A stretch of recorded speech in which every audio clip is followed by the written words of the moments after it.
Unleash your creativity and conjure stunning visuals with Google's Gemini AI. Let's dive in. First, we need to access Gemini's image generation capabilities, while the exact interface may vary. The core principle remains the same. You'll be working with a text prompt. Think of your prompt as a detailed instruction manual. For the AI, the more specific you are, the closer Gemini will get to your vision.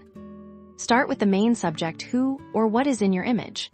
Describe it with evocative adjectives instead of a dog.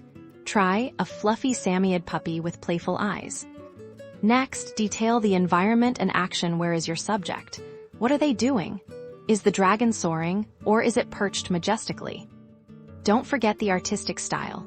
Do you want a photorealistic image, a vibrant oil painting, a whimsical watercolor, or a futuristic 3D render? Naming the style guides Gemini's artistic direction. Lighting and mood are crucial. Consider golden hour lighting, dramatic chiaroscuro, or soft, ethereal glow. These elements can drastically change the emotional impact of your image.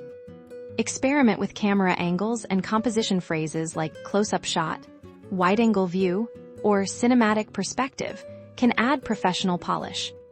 Refine and iterate. If your first generation isn't quite right, tweak your prompt, add or remove details, adjust adjectives, or change the style. Gemini excels at learning from your feedback. Practice is key. The more you interact with Gemini, the better you'll become at crafting prompts that unlock its full potential for unique and customized visual creations.